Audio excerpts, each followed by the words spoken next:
Good evening বন্ধুরা। এখন বাজে ঘড়িতে 5টা 20। আজকে বৃহস্পতিবার। এবার যাব আমি সন্ধে দিতে।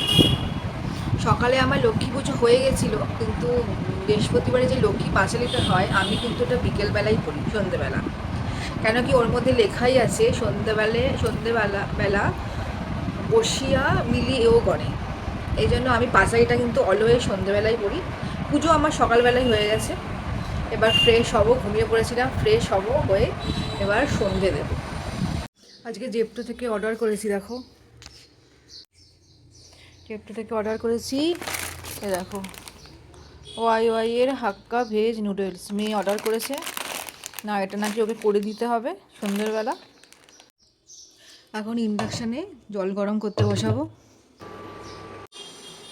আমি ইউটিউবে জার্নিতে নতুন এসেছি। আমি থাকি হাওড়াতে। আচ্ছা, আমার না খুব জানতে ইচ্ছে করে যে আমার ব্লগে তো দেখা যায় যে অনেক ভিউ হয়, একটু আমাকে কেউ বললো যে আমাদের হাওড়াতে কেউ আছো কি না, যে আমাদের হাওড়াতে থাকো। এগুলো আমাদের জানতে খুব ইচ্ছা হয়, কে কোথা থেকে আমার ব্লগটা বসে দেখছো। জলটা গরম হয়ে এসেছে, এবার নুডলসটাকে আমি ছেড়ে দেবো। হ্যালো বন্ধুরা, আমার চ্যানেলে সবাইকে ওয়েলকাম। আশা করি সবাই ভালো আছো, আমিও খুব ভালো আছি। এই সন্ধেবেলা খাবারের জন্য নুডলসটাকে আমি সেদ্ধ করছিলাম, কিন্তু পরে প্ল্যানটা চেঞ্জ হয়ে গেছে। মেয়ে বললো আমি রাত্রে ডিনার করবো এটা দিয়ে। রোজই তো আমি রুটি খাই, আজকে আমি না নুডলস দিয়ে ডিনার করব। তাই এটা নিজেই পরে বানিয়ে নিয়েছে, আমি আর বানাইনি, নিজেই পরে তৈরি করেছে এটাকে।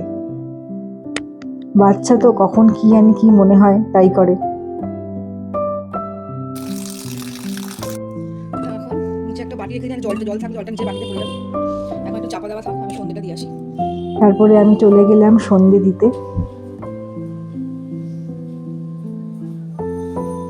আজকে বৃহস্পতিবারে লক্ষ্মী পুজো। বৃহস্পতিবারে লক্ষ্মী পুজো করতে না আমার খুব ভালো লাগে।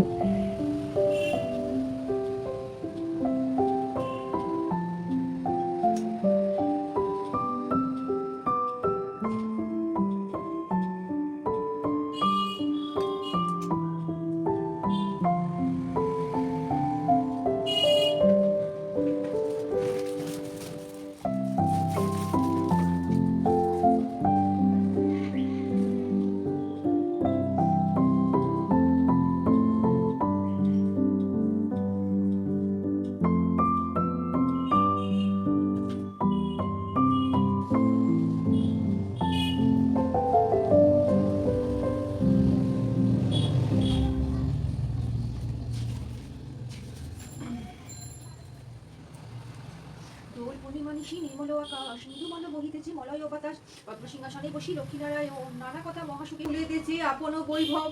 নিজ হস্তে নাহি করে সন্তান পালন, দাসী করে ছেড়িতেছে মহাপুত্র ধন। পাত্রকালে পুজোর পরে ঘরের মধ্যে না একটা কর্পূর জ্বালিও। কর্পূর অলওয়েজ পজিটিভ জিনিসটাকে অ্যাট্রাক্ট করে।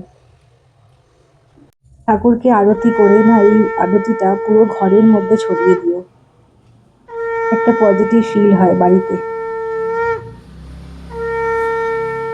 আমি তো প্রতিদিনই করি। তারপরে চলে এলাম চা খেতে। আজকে গলাটা না ব্যথা ব্যথা করছিল, তাই একটু আদা দিলাম জলের মধ্যে, দিয়ে ভালো করে ফোটালাম। ফুটিয়ে আমি গ্রিন টি খাবো, তাই আমি এমনি চাটা ছেঁকে নিলাম। তারপরে ওর উপরে আমি গ্রিন টি ব্যাগটা দিয়ে দিলাম। আর ওই পাশে হচ্ছে আমার মেয়ের জন্য দুধ চা, ওকে দুধ চা করে দিতে হবে, তাই আমি ওর জন্য দুধ চা করছি।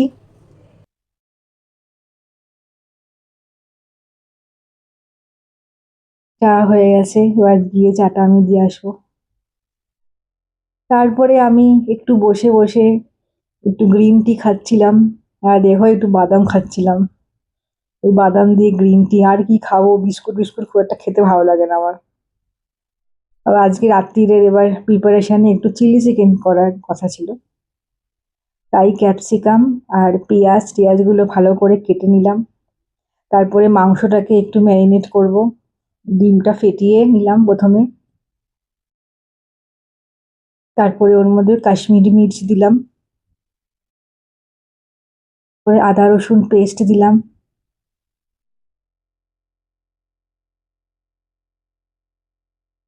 একটু লেবু দিয়ে দিলাম। লেবুটা না দিলেও চলে। যে হয়ে গেছে, এবার চাউমিন ক্যান্সেল হয়ে গেছে যেহেতু সন্ধ্যাবেলা তো কিছু খেতে হবে। বললো মাখানা খাবো, তাই একটু ঘি দিয়ে একটু মাখানা ভেজে দিলাম। মাখানা কিন্তু আমাদের শরীরের জন্য খুব উপকারী একটা খাবার। আর ঘরে যদি বাচ্চা থাকে না, এই খাবারটা বাচ্চাদের অবশ্যই দেবেন, খুব উপকারী। ঘি দিয়ে ভালো করে এটা লাল লাল করে ভাজতে হয়। উপরে নুন দিয়ে দিয়েছিলাম। এই খেলো আজকে সন্ধ্যের বেলা। তারপরে ওদিকে চলে গেলাম আমি চিলি চিকেনের প্রিপারেশন করতে। এবার ওটা মেরিনেট করা ছিল, তারপরে আমি একটু কর্নফ্লাওয়ার দিলাম আর দিলাম একটু নুন। এই যে কর্নফ্লাওয়ার দিয়ে ভালো করে মেরিনেট করলাম, এর মধ্যে নুন ছড়িয়ে দিলাম ওপর থেকে। তারপরে আমি এটাকে ভাজছি। এইটা না আমার লোহার কড়া। হ্যাঁ, এটার লোহার কড়াইতে তুমি কোনো কিছু তোমরা ভেজে দেখো, অনেক তেল কম টানে, খুব ফাস্ট হয়ে যায়। গ্যাসে খুব তাড়াতাড়ি মানে গরম হয়ে যায় আর খুব ফাস্ট হয়ে যায় রান্না। কিন্তু এটা মানে শুধুমাত্র ভাজাভুজি করার জন্যই বেস্ট। এই যে এবার চিলি চিকেন তৈরি হয়ে গেছে। তারপরে মেয়ে এই চিলি চিকেন, তারপরে মেয়ে বসে ম্যাগি বানালো, চাউমিন বানালো। আজ ব্লগটা এখানেই শেষ করলাম। যদি ভালো লেগে থাকে তাহলে আমার চ্যানেলটা প্লিজ একটু সাবস্ক্রাইব করে দিও আর একটু লাইক দিয়ে দিও। Thank you.